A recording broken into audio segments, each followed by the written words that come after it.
Hey guys, welcome back to my channel. I've got a perfume review for you today. Now this perfume may not be the newest on the market, but it is definitely one that I have always wanted to try, just never got around to purchasing. And I'm very thankful to Notino for sending me this perfume to review for you guys. Just because they sent me this perfume to review, my opinion is still 100% honest and real. Just, buying all the perfumes that I do for all of my reviews gets kind of expensive, so I'm very thankful to them for sending me this so that I can make this video for you guys. So the perfume that I was sent is Bond No. 9 I Love New York for All. I have been wanting to get Bond No. 9 perfumes for so long, I just never did. They can get a little bit more expensive, and what if you don't like it? Then you have this expensive perfume. But I did go into the Bond No. 9 store over the summer and I did smell a bunch of their fragrances, and this was one of the ones that I really wanted, and now I have it. This is what the bottle looks like, and I did choose I Love New York for All rather than for her or for him because I don't really wear cologne. And I Love New York for All is supposed to be a unisex scent, and I can definitely see how it is a unisex scent. This perfume, as well as I Love New York for Her and I Love New York for Him, all came out in September 2011, 10 years after the September 11 attacks. And I just love the idea of all of the Bond No. 9 perfumes, all of the I Love New York places, probably because it hits so close to home for me. Literally, I'm in Queens. I am here in New York and I love New York, even though most of the time I hate it just a little bit. So in this opaque black bottle, the perfume starts off with top notes of bergamot, lily of the valley, and pepper. The middle notes are coffee, cacao, and I'm gonna say this wrong because it's French, marron glacé, which I'm pretty sure is some sort of like chestnut sweet dessert in France. Something like that. And the base notes are sandalwood, patchouli, vanilla, leather, and woodsy notes. I Love New York for All is the first perfume in my collection that the first spray is not what you're going to smell like 10 minutes later. I have never had a perfume where the first spray smells so completely different than what it's gonna smell like later on after it kind of warms up with your body chemistry.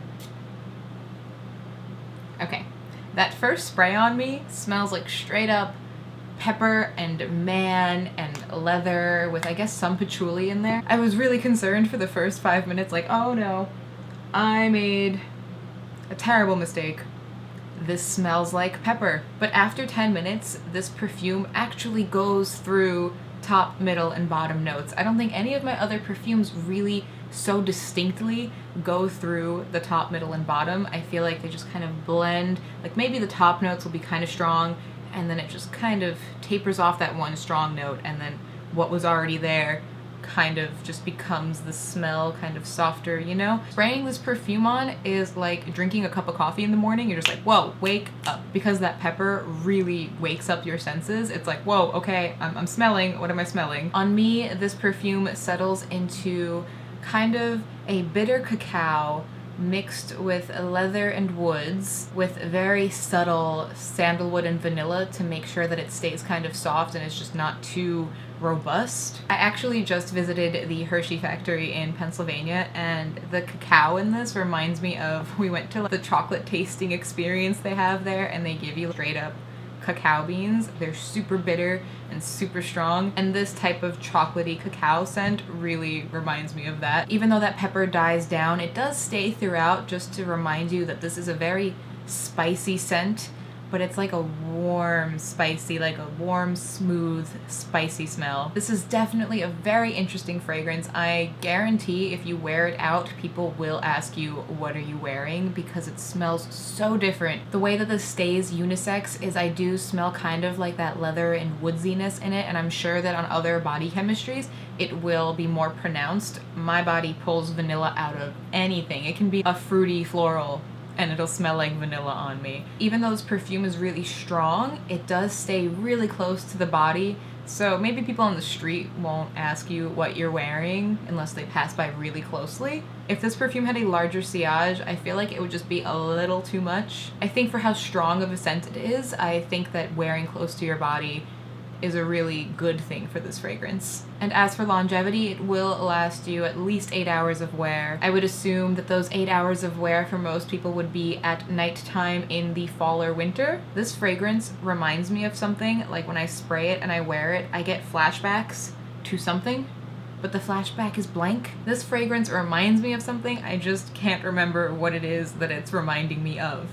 Does that even make sense? I sound crazy. If you're somebody who enjoys gourmands, orientals, warm, spicy scents, maybe leathery scents, this is definitely for you. I love how unique of a fragrance this is, and I love how it acts like a cup of coffee for your nose, because coffee wakes you up, but then it tastes delicious too. Now, if you guys are interested in purchasing a Bond No. 9 I Love New York for All, it is available on the Notino website. I know I mentioned that Bond No. 9 perfumes are kind of expensive, but this one is actually not too expensive, especially on their website. It is under $100 for the full 3.4 ounces. This says 3.3. I feel like it's usually 3.4, but you know, this size, that's definitely a lot cheaper than a lot of the perfumes that you can find in other retailers. So if you guys are interested in purchasing I Love New York for All, I will have a link in the description box. It is not an affiliate link, it's just a direct link to take you to this perfume. I did the hard work for you, so if you guys are interested, it's down in the description box. See, since I sprayed it at the beginning of this video, it has changed so much.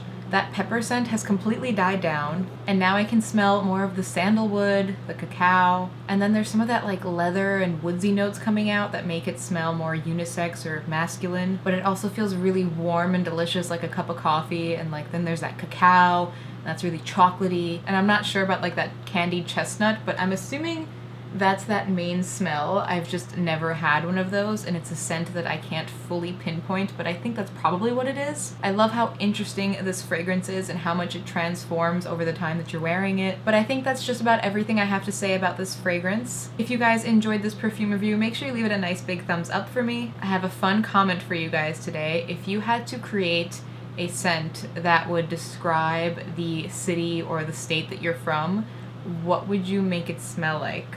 Obviously, Bond No. 9 has a different scent for like every street in New York, so New York smells like everything. But I'm curious what you guys think would like encapsulate your city. Is that like a crazy question? Just asking you guys to become perfumers and masters at scents. You can just say it smells like flowers and that'll be fine. I'm curious what you guys would say. Seems like an interesting question. Thank you guys so much for watching this video, and if you would like to keep up with me on all of my social media platforms, I'll have links to them all in the description box down below. And if you're not already subscribed to my channel, you totally should. I post new videos every Tuesday and Saturday at 3 p.m. Eastern Standard Time, and I will see you guys in my next video. Bye!